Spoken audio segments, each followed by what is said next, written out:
Good evening. I'm pleased to welcome you to Cornellians in Our Community, the Future of the Workplace, an event brought to you by the Cornell West Coast Alumni Affairs team.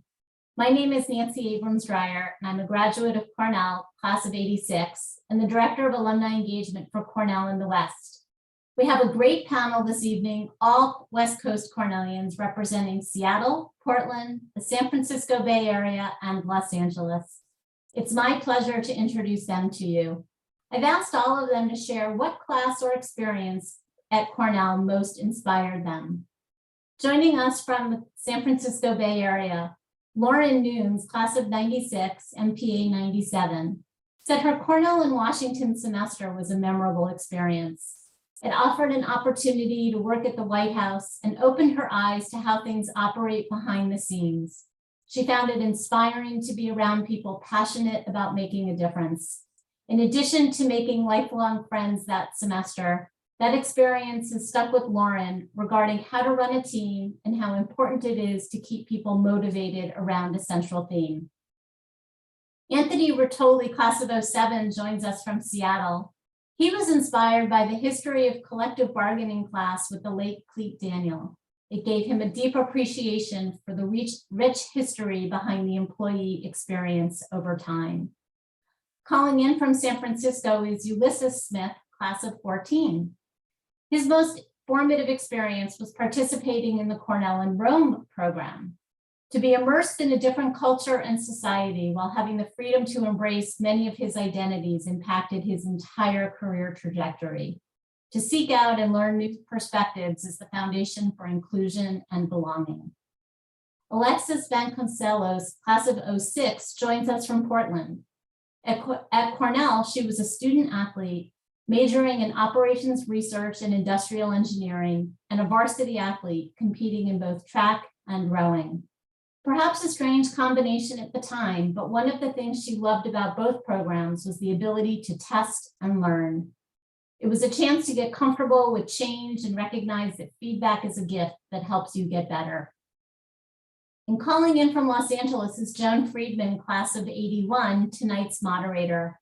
Her inspirational experience at Cornell was being a member of the Cornell Chorus throughout her 4 years.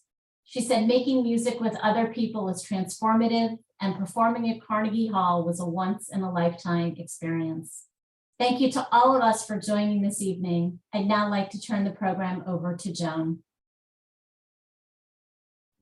All right, thank you, Nancy. And it is great to see my fellow panelists and to be a part of the Cornell community. So welcome, everybody.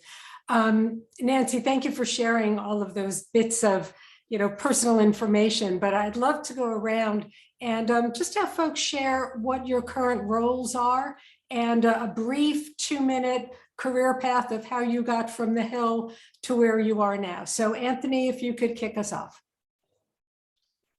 Sure. Thanks, Joan. Really excited to be here. So I'm currently the VP of People Ops and Talent Acquisition at Quora, the question and answer website. So thinking about all the things that it takes to get people to us and to make sure they have a great experience at Quora.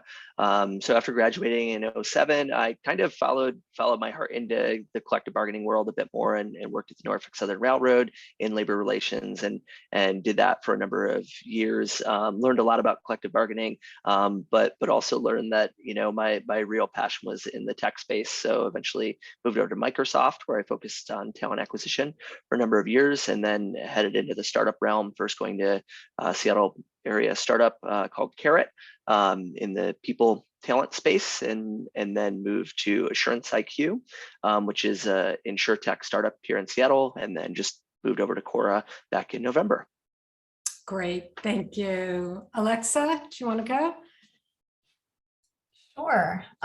So I, after Cornell, moved out to the West Coast to Seattle, working for Accenture doing consulting, and really enjoyed my time there. Wanted to go back and get my MBA, and so went back to the Midwest, to the University of Chicago. After that, moved to San Francisco. West Coast keeps pulling me back, and so I was working for McKinsey & Company doing consulting again, more business consulting there.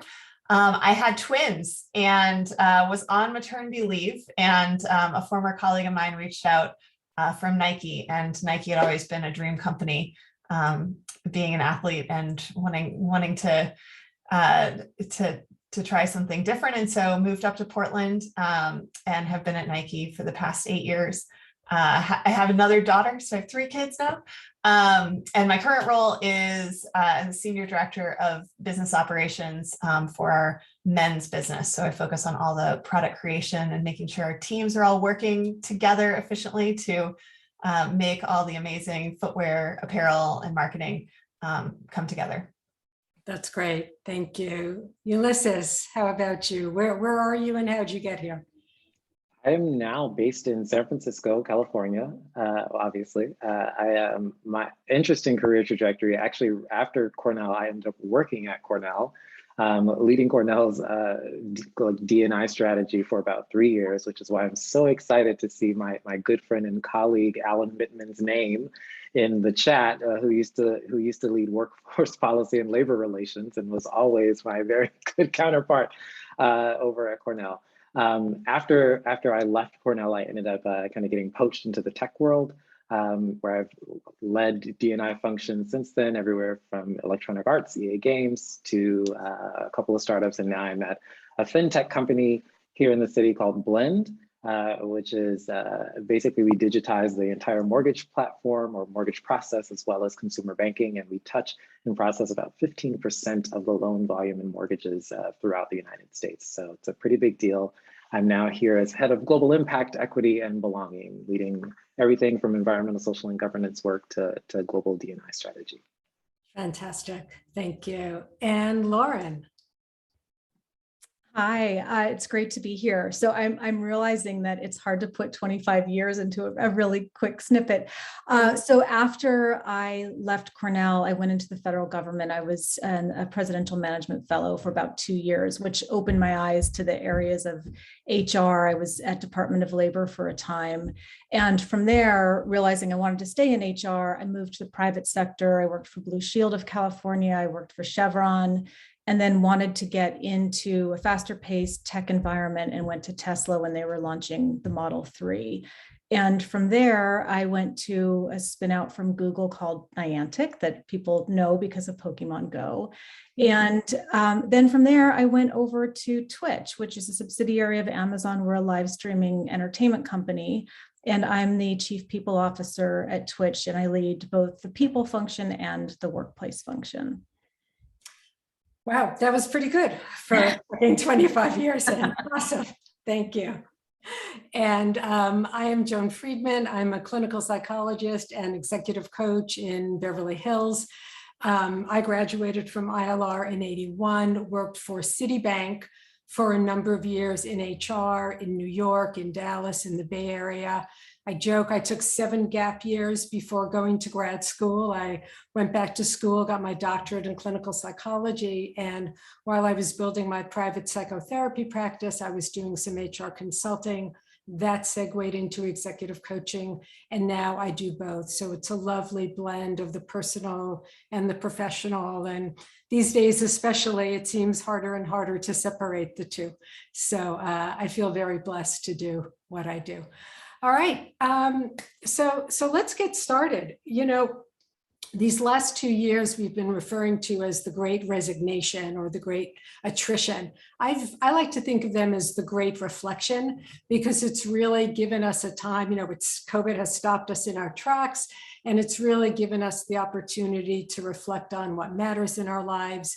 And nothing aside from, you know, health issues has been more impacted than the world of work. So, you know, back in March of 2020, when we were asked to stay at home for 2 weeks, you know, just 2 weeks, who would have thought we'd be going into year 3 of the pandemic, but here we are. So I'm not sure we can predict the future of the workplace, let alone the future of anything, but we can certainly reflect on some best practices, what we've learned, how have we had to pivot as organizations, as leaders, as individuals. So, you know, I'd love to hear from you what you have seen in your world and the kinds of changes and best practices you have been shepherding. So It's a lot to cover. We'd like to have a little time for Q&A at the end. So, certainly folks, if you're listening, do feel free to put some questions in the chat, and we'll try and get to them towards the end of the program. So, Lauren, if I could start with you. And I want to talk a little bit about work culture and engagement. It's been said that culture eats strategy for breakfast. What has your organization done, or what have you heard of best practices in other organizations, to really promote culture and to keep employees engaged in a remote environment? Yeah, it's so important right now with everybody being at home. And even if we have some people in the office, you're dealing with trying to connect all these people in all of these different places.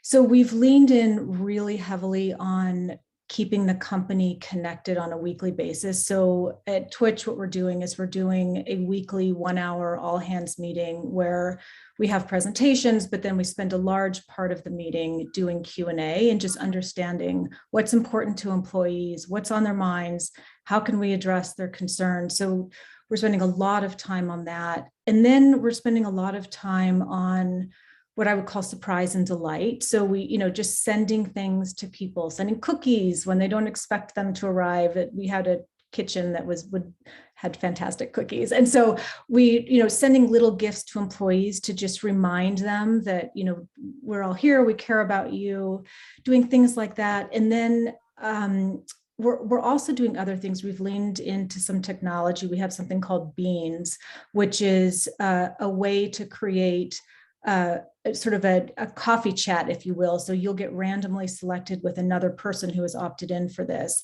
and you'll have a meeting show up on your calendar, and you'll meet someone different from around the company every week. And it's sort of recreating that water cooler coffee chat because you're not passing anyone in hallways anymore. And so we're trying to recreate just this natural sense of meeting people outside of the normal meetings that you have scheduled. So those are just a couple of the things that we've done. There are more, but I'll give other people time to answer as well. That's great. Thank you. Yeah, I'd love to hear from the other panelists. What have your organizations been doing to promote their cultures? Yeah, I think there's a big piece just around connection right now. And so I love the idea of Beans, and it's like trying to recreate the water cooler is the holy grail. But trying to make sure that we are connecting as teams, and not only focusing on the work and the problem solving, but also just having fun as well. And so we've tried to leverage virtual games or the sending gifts. Over the holidays, like our team played Pictionary on Zoom, which was entertaining, trying to draw with a mouse. But it's little things like that I think create that shared experience, even in the virtual world, and the connection in the community and the teams.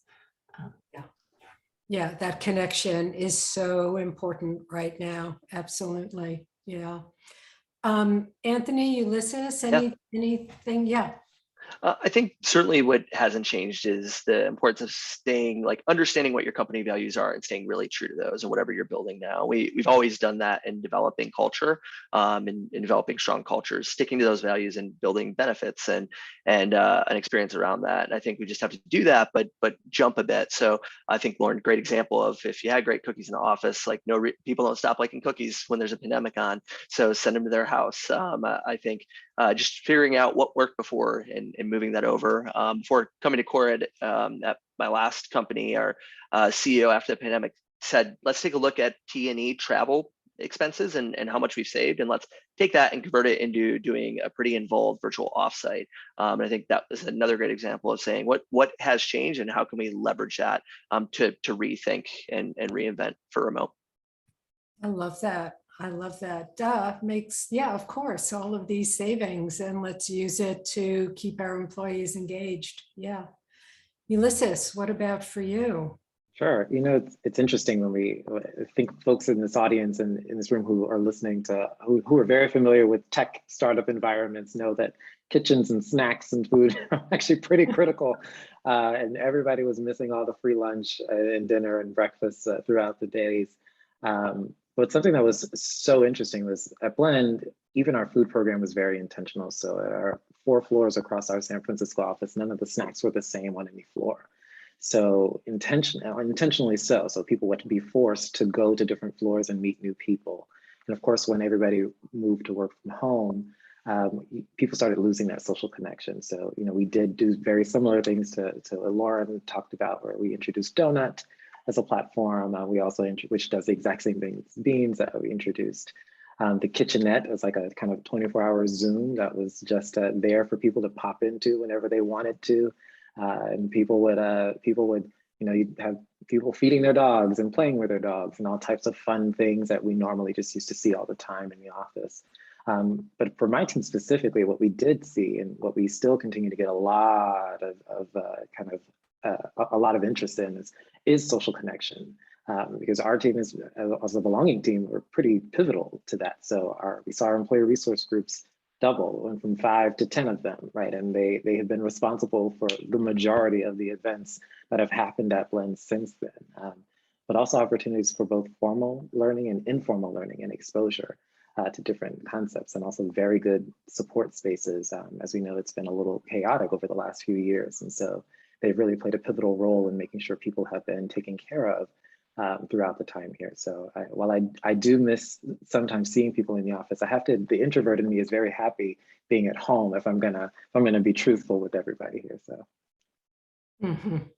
That's great. And I love the focus on learning, both formal and informal. I'm struck by everyone is using the words, connection, intentional, learning. Those are really the key words that we need to focus on. I would have been on the chocolate floor. That would have been my go-to floor if that existed. So I'm going to check out Blend once you all get back to the workplace. So speaking of getting back to the workplace, when the time comes, how do you think your organizations will encourage people to come back to work, even if it is in a hybrid format? Now that folks like Ulysses have really enjoyed that time from home, how do we get folks back into the office? Any thoughts on that? Well, I won't be a great one to answer that question. I'll go in a just slightly different direction, which is we kind of declared our intention to be a remote first company shortly after the start of the pandemic. So for us, it looks a whole lot different. We, before the pandemic, we're almost 100% in Mountain View at our headquarters and everybody in person, a few other offices in the Bay Area, and now it's completely flipped on its head.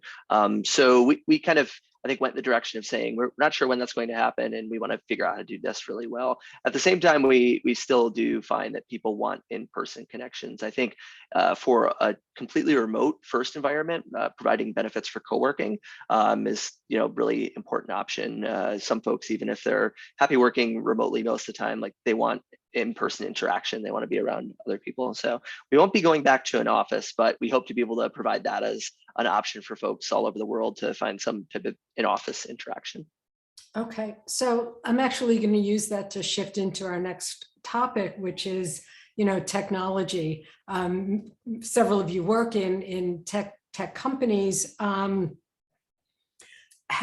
are your teams adjusting to all of the new technology and these new tech tools that we have been so heavily relying on? I'll just throw it out.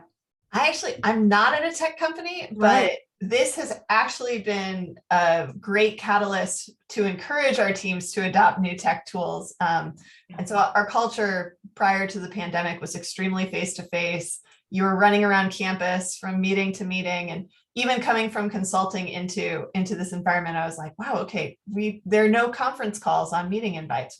We always go. And so that was a huge shift for our organization to adopt to these different tools. I think things like Zoom are the most obvious ones to be able to meet and connect and talk, but then there's so many other tools out there that teams have been adopting and using. Slack has been another one that creates that connection and able to easily, get out of email and getting into some of those other tools. I think some other ones that we've seen is just being able to recreate that whiteboarding experience where you're kind of problem solving together and you're, throwing stuff up there, sticky noting. And so we've adopted things like Miro as well that allow for more of that collaboration. And the teams still crave the paper sticky notes in a room. And I know that there's a number of folks who are eager to get back to that environment, but just the adoption of these digital tools was very much accelerated because of working remotely. Sure. What are some of the others finding? Go ahead, Lauren, please. No, I was just going to build on that. I think so. In addition to what Alexa was just saying, I think also on the workplace front, it's really helped us accelerate how we're thinking about the office in general. And similar to what Anthony was saying, we're not forcing people to come back. If they want to come back, offices are open, but we're letting our employees decide what's best for them. But along with that freedom, we need to have the technology to figure out how to do that. And so you need to be able to book desks. So we put QR codes on all of our desks. We're talking about doing heat mapping around our office. There's amazing technology that's coming out now so that you can see how many people are in the coffee room, how many people are in the lunch area, so that if you don't want to be around a crowd, you can plan accordingly. And so I think that the silver lining of what the pandemic has done, at least for those of us working at companies that have this sort of privilege, if you will, of being in this kind of an environment, it really has accelerated some pretty amazing technology on how we work, how we collaborate together, and bringing a global workforce together better. I think that there have been some really positive changes actually from this pandemic. Is there a tech tool, platform, app that you lie awake at night at 3 a.m. and think, oh, I wish we really need a this? Is there anything that you think about like, oh, if we only had a this? It would be more to create like a virtual version of myself to go do some of the work, to be honest. That's great. That's great. I'll also take one of those. Yeah. Ulysses, you were going to jump in a minute ago talking about tech. Truthfully, a lot of it's aligned with what Lauren was saying. I think there are a few things we have to realize. I think I'll say specifically for us at Blend, this was not new. I mean, this was a state we were pretty much already in. Like we've never been in heavy email culture. We were always on Slack. We've always used Zoom. We've had offices all over for quite some time, and so that was a norm. There's always been a Zoom meeting on the calendar invitation. And I think that's what we have done is really adopt kind of these regional hub kind of models as we're thinking about returning to the office. So giving people some sense of a home office somewhere, right, outside of their actual home, right? So they could be tied to some key office. So they have that channel to go to in Slack. And of course they have opportunities to connect with any office, but just to feel like you have some sense of connection to like some core group of people constantly. But I think when we're looking toward the future, it's interesting how we talk about this now, but in my world, a lot of the things that we're doing now or people are introducing to their companies are things that many populations for a long time have been advocating for. The number of times we've heard persons with disabilities really push for certain pieces of technology to help enable equitable access to just being able to do their jobs well, right? Has been expedited. People have really quickly jumped on these technologies now, and I think that's something for us to unpack. I think it's misguided for organizations at this stage to not really think about what a distributed workforce model really looks like. We know prospective talent is expecting that in many cases. They're expecting flexibility. They're expecting the ability to work when they want to, how they want to, and without being micromanaged. And so we really have to think intentionally about what this means in many respects. When we think about promotion, right, and visibility to projects and access to leadership, that changed pretty dramatically when you left the physical environment. So how do you still provide the same opportunities for people to advance within an organization and to grow their careers in a way that makes sense for them? Right, without having to be seen all the time, right, doing all the things with leadership. And that's something I think a lot of companies are still going to have to grapple with over time, right? Especially as we navigate very precarious social climates at the same time. So there's a lot for us to think about, but I do think that the future of work is always going to be built, or is going to be built around flexibility moving forward, right? And there's just no way for us to get around that. Right, right. No, that's so true. And that, you know, that brings me to my next topic, which is, you know, in the world of diversity and equity and inclusion, these were challenging endeavors for organizations even prior to the pandemic. In our new hybrid and remote working environments, what are your organizations doing to make your workplaces more inclusive, you know, more diverse, more equitable? There's such a tremendous amount of work happening on that front. I would imagine for every single one of us that we're spending a lot of time on that, because along with the pandemic came all of the things through those 2 periods, those 2 years of the social justice, you know, issues that we were all struggling with and trying to work through, in addition to trying to survive a pandemic. And so I think what it has done is it's really grown the strength of what we call guilds or employee resource groups, and just making sure that we have strong connections of people that, you know, can figure out what is a good community for them. How do they help drive the company forward? What is it that we need to do as a company? And hearing their voices and where we need to move the needle is so helpful. And I think along with this, the other thing I think a lot about is the inclusion piece. And as we start going back in the office, it gets more and more complicated. If you have some people in the office, some people not in the office.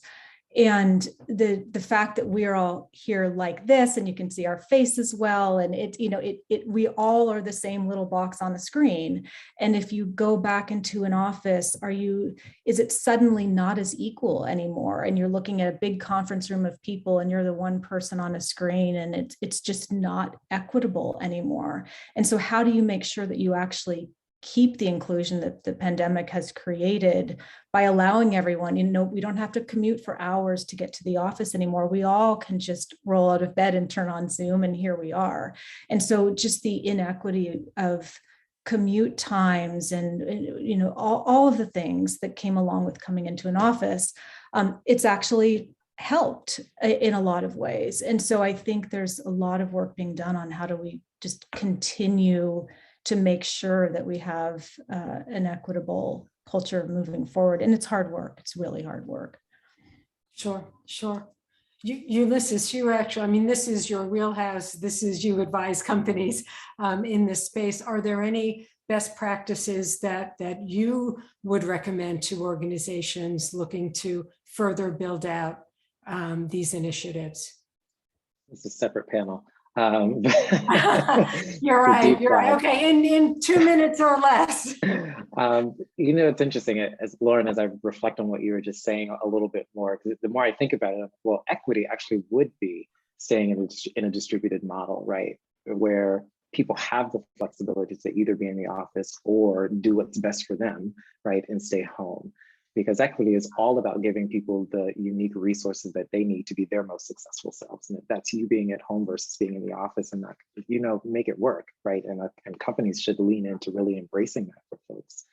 I think what's been really interesting, or what's been kind of challenging over these last couple of years, where we have to now remind everybody that gone are the days when an employer could say, process that at home, or that's not something for work, because you're bringing all of that here. Current events are hard to just skirt by and skirt past. And so companies have really had to lean in and start addressing a lot of these issues head on, right? Sometimes even proactively. Hence the conversation I was saying I was having before I got on this panel, where we actually have to have a real conversation about what does business continuity look like in a potential time of war, right? And that's a really difficult conversation to have, right? The same way, you know, we have to stop what we're doing to make sure we're providing support spaces to talk through AAPI violence, or to address anti-Semitism or other things that are happening in employees' daily lives, right? And we also might really want to think about when we are showing up in these boxes, are we all showing up the same way, right? Or able to show up the same way, because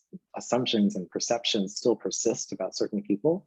We still know, especially that parents and caregivers, right, have had it rough. And the number of times I've had to tell people and remind people, stop apologizing for your families in the background, right? All of this is so challenging. And so there's no one set of guidance I can give people or give an organization other than you've really got to think through intentionally how you're defining diversity, equity, inclusion, and belonging, right?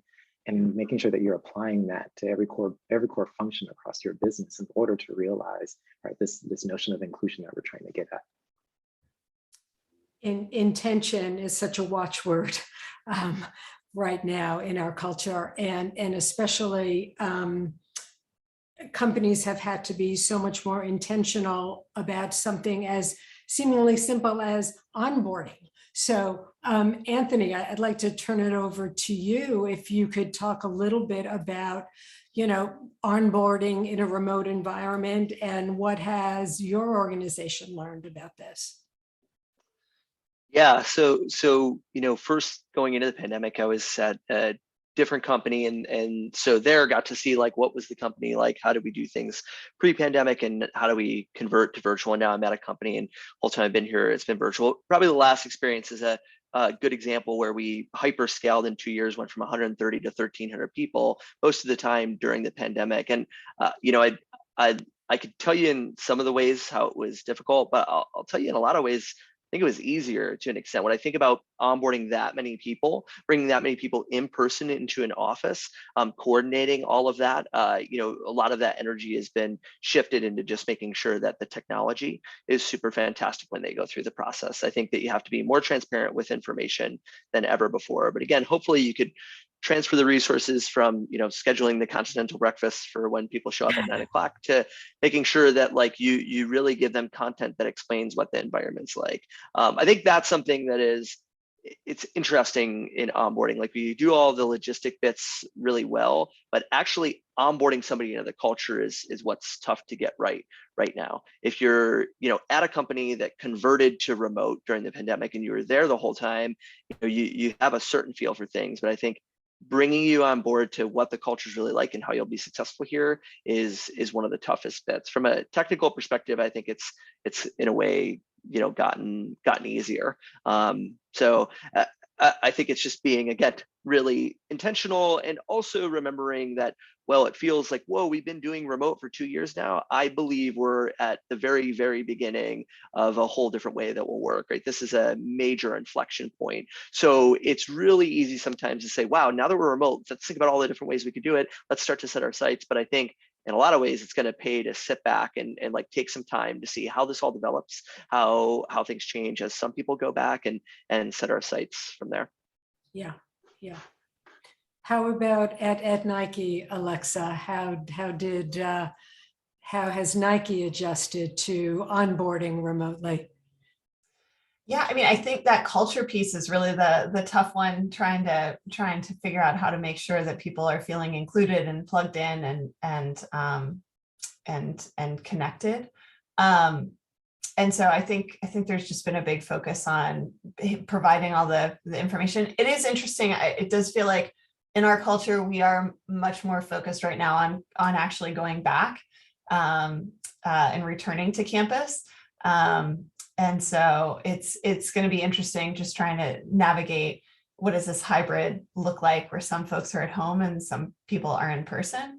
And so we're still working through what that might look like. Wow. These are huge, cultural shifts for every organization to manage. You're all leaders, you're all managers in your organizations. How, and I'll just throw this out to the panel, how have you personally had to shift in your own management or leadership practices to continue to be, as effective in a remote environment? What has this challenge, how has this challenged you as a leader, and how are you coaching, your teams to, focus more on, maybe some of those softer skills, EQ, resilience, agility, that's so important during a remote working from home situation. I'll just throw that out. I can chime in on that one as well, or just kick it off. Ulysses, it's funny, I'm more of an extrovert, and so working from home, I'm like stuck in my little Zoom box, and I miss people and giving hugs, and so it definitely has been just been an adjustment in like my own personal style and like how I interact with folks. But I think like one of the pieces is just meeting teams and being vulnerable and telling folks where you are in your own, in the journey that we're on of like, hey, this is a big change, and acknowledging it. And recognizing the kids in the background. This is a mushroom tent, in case anyone is wondering what's popping up. And so I think there's pieces of it of just in your own leadership journey, like trying to recognize when and acknowledge when things are hard and different and you're working through stuff.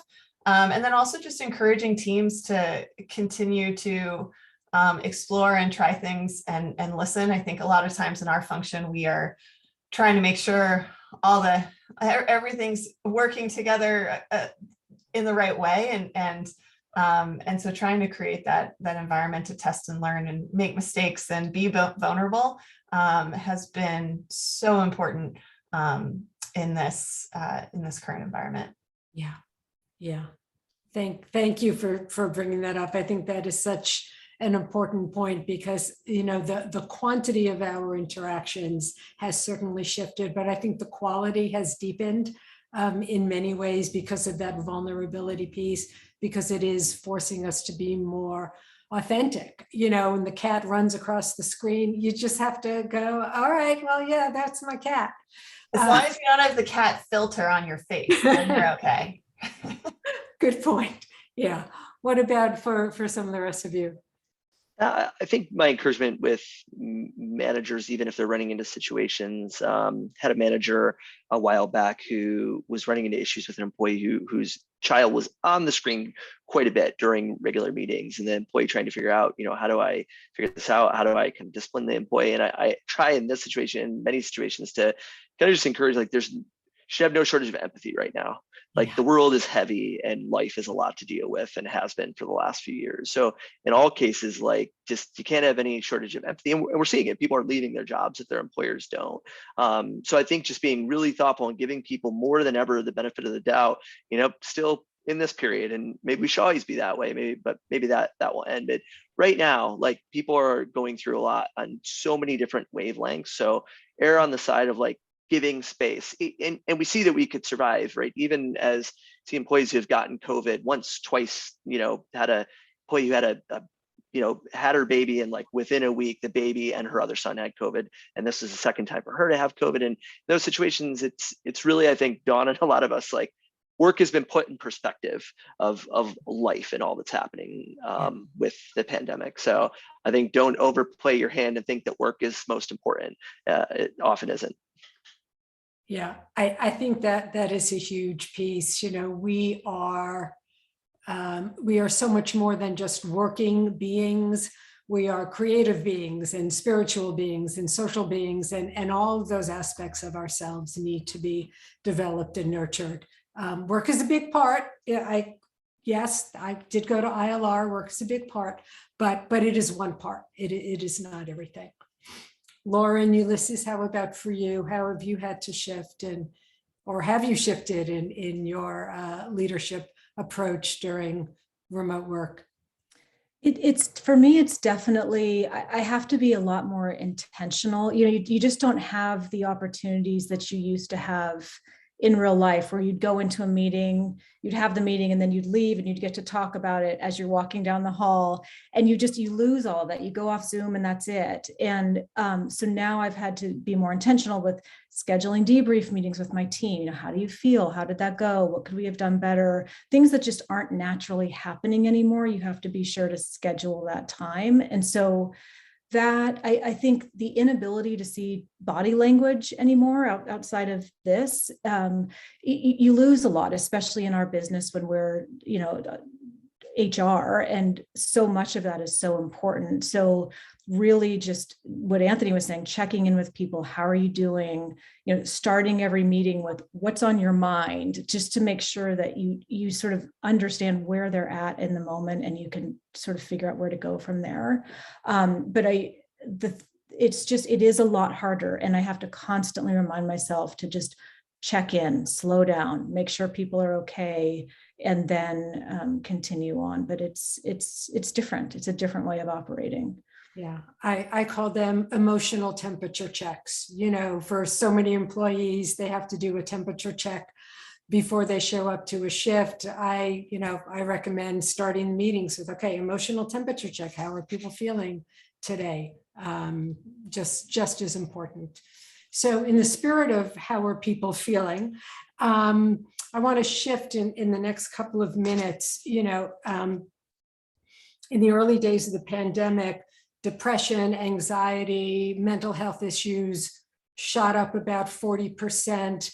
Alcohol sales also shot up about 40%. Correlation, I don't know, but interesting statistic. Are your companies doing anything to look at employee well-being or work-life balance, or any initiatives in those areas? I'll just throw that out. I always push back on balance, right? I think there's, you strike a unique balance for what works for you, but also just thinking about kind of work-life integration, right, in a way that makes sense for folks. I think one of the things I've had to adapt myself personally is being able to turn work off, be able to step away, because it's so much more available to me now. There once was a time where I could, leave the office, right, and just go hang out and be social, and that's changed, and it's evidenced by the bags under my eyes. Still not sleeping much because of the time differences that we're in. There's operations in India and elsewhere. It's hard sometimes, but we have to emphasize well-being, right? We have to emphasize. I tell my team all the time, we actually do start with temperature checks, but I tell them all the time, like, when we leave, go do something that brings you joy. And we have to constantly remind our teams and employees these things. So we actually did do a pretty comprehensive assessment of all of our benefits after the pandemic, so right when the pandemic started, right? Because we also had great survey data, right? Not just engagement survey data, but we had to look at the composition of the workforce itself, right? And we see parents and caregivers shot up by 30%. We should really look at, right, what we're providing, right? Especially looking toward caregiving opportunities, right? Childcare opportunities or other supplemental benefits that should be there. And we did really have to lean into, we did the fun things like virtual yoga and things like that, and just quiet times that were on the calendars. But we also have to we really started to invest in kind of affinity-based kind of emotional support, right? And therapy opportunities, because especially kind of post May, June 2020, a lot of folks are really like, I need to be able to talk about this to somebody who is really going to understand. And I don't feel like I have to, explain or justify certain things. I just need care. And to emphasize to people that there are opportunities to go do that and seek that help. So it's a pretty comprehensive review that was done, and many changes that were made, too many to list in this session. But I do think it is important for organizations to take the time and do a pretty comprehensive deep dive into what employees really need to be successful, right? And to be taken care of. There's a reason why, or there are reasons why in November 2021 alone, 4.5 million Americans left the workforce. So something is not working, and employers have to do that, that deeper dive as to what's going on. All right. This is great. I feel like we could go all night, but I do want to allow some time for Q&A. So let's see, I'm going to look at some of the chat questions, which are so rich here. So one of them is, and I know we have some parents in the audience, and I too used to be a Cornell parent as well as an alum. So one of the questions, how can we prepare our students for success and satisfaction with the future workplace? Does anyone do any student mentoring? Oh, I that's think really they're good. far better off than we are. I think it's an easier transition for them, quite honestly. Alexa, were you going to say something? Yeah, I think it is interesting how this has changed just the job search is different. Like I've mentored a number of rowing students at Cornell as they're looking for internships and jobs and just getting their resumes pulled together and entering the workforce. And it is a different landscape of, being able to work remotely and seeing, you don't have to go to the career fair. You're seeing more opportunities online. But I do agree with you, Lauren, of they're digital, they're work in this environment. They understand, how to interact in this virtual way. And so I do think it'll be a transition might be easier than it could have been for some of us. Mm-hmm. Okay. Anthony, a question for you. You also have done some work with student mentoring and folks getting started. What advice would you give to people coming into the workforce? Yeah, it's interesting. I've seen, speaking with like some faculty at some universities, but also like seeing university talent and how it's kind of functioning right now. And it seems that students still largely want like the same exact after university experience. Probably everybody on this call wanted, like, I want to go to an exciting place. I want to be working where there's probably some other young people working. I want that after college experience. And I think it will probably look different. I think you can still have it the same way, but it's fascinating. Even us as a remote first company at Quora, like a lot of the university grads we're hiring want to move to San Francisco and work for Quora, which we're accommodating, but it's not going to be the same experience, I think, in a lot of ways. And I'd almost encourage students to, take advantage of that to an extent, try to think about those things separately. What do I want my life to look like where I live and what activities I do and what my lifestyle is like outside of work, and maybe choose the work you want to do separately from that, where those used to be bound together before.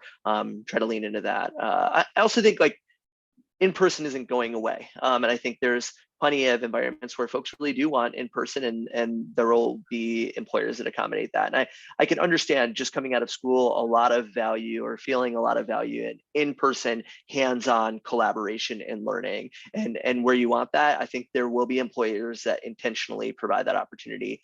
It could be right for that first job out of school. Mm-hmm. That's great. Thank you. Yeah. Ulysses, you started touching on this when we were talking about well-being, but this is an interesting question on how are your organizations addressing burnout? Do you assume some accountability for helping your people to work through it? And if so, how? Absolutely. One of the things one of the benefits we provide is unlimited PTO. And I think folks who are in this space know that most times when companies offer that, people typically don't take advantage of it. Mm-hmm. I actually, in September 2020, I took that entire month off because I was so tired after having to, step up and respond to all the things. It's just like I have a great team who can step in. But I do think companies have an obligation at this point to really think through intentionally how, I keep saying intentionally, how do you kind of make sure employees have guardrails, right? Yeah. And know kind of when it's okay to step away from work. Work will always be there tomorrow, right? And what's most important is that you're taking care of you. That's on leadership, right? It's not just on middle management. It's not on leadership at the top has to set that tone. As executive teams, we have to set the tone to say, right? We are the best investment we're going to make is in our people, right? And you all mean more to us than anybody else. We have to demonstrate that. So as much as we don't like to think about it, in some cases, employers have to be human, right? Have to embrace a bit more human characteristic. And I think one of the, I'll just add, and I say this with my, psychologist hat. one of the biggest contributors to burnout is the lack of separation between church and state, between work and home life. Like that delineation is gone. In the early days of the pandemic, I would finish my clinical day, I would turn off my computer, I would take a walk, even if it was just around the block, and walk in the house and go, honey, I'm home, just to have that marker. But I think, we need the equivalent of no-fly zones. We need, Zoom-free days. And I know a lot of organizations are doing this, or meeting-free times, or, the emails have to stop at a certain point, or the texts have to stop at a certain point. This idea of, 24 access to employees, that has to shift. Are any of your organizations putting in putting in those guardrails to provide a little bit more balance? So one of the things that we've really started doing, and it was based on feedback I was getting from employees when we also have unlimited PTO, but it was still a challenge because they would be gone and come back to still an overflowing list of things to do and emails. So we've actually started to do a lot of synchronous time off. So we have 2 weeks between the last 2 weeks of the year leading into New Year's. We do a summer week off, and then we do a couple days off for spring break, in addition to some no meeting days. And employees love the synchronous time off because it really is a break. Everybody's off. The company is shut down. And I say this knowing that not everybody can do this. And we have some employees who just, we need our servers to be up and running. And so we have to make time for other employees who are essential and need to have separate time off. But for the majority of people who can be off, we've started to do that. And that seems to be one of the most successful ways to reduce burnout, because you truly are getting a break. And that's been our trick recently. It seems to be one of the most effective things that's working for us. Yeah, that's great. Anthony, anything in your organization around that? And I know we're coming up on time. I'll just say personally something that I did, and this was after like a vacation, not quite as long as Ulysses, but somewhere around that, where I was doing like just some family, like reconnecting with family and the importance of my family and focusing on them. And when I went on that vacation, I removed Slack and all notifications from my phone. And when I came back, I didn't put them back on. And I realized that if I kind of try to create the office within this laptop I'm looking at, that when I shut it, like the office is shut off, that's really helpful. And I had to be able to do that in the past, but I had to find some way to the desk I walk back on the way out of the bedroom, like not to be the office. So just making all the notifications be on that one machine that I could easily shut and be done with was really important to me. I think though, individuality, supporting individuality, and that's the tough thing about some of these larger, like we're going to fix it. The synchronous time off, we do the same thing as shut down the last 2 weeks of the year. Very helpful. Otherwise, it's kind of like less rules, less to an extent are helpful. Let every individual kind of find their path in this new world. Mm-hmm. Okay, that's great. That's great. What about, we have time for one last question, which is about employee recognition. What are your organizations doing to demonstrate their appreciation for the work that is being done, especially with essential workers or frontline workers? You may not know that firsthand, but perhaps, with colleagues, what have been some best practices in those areas?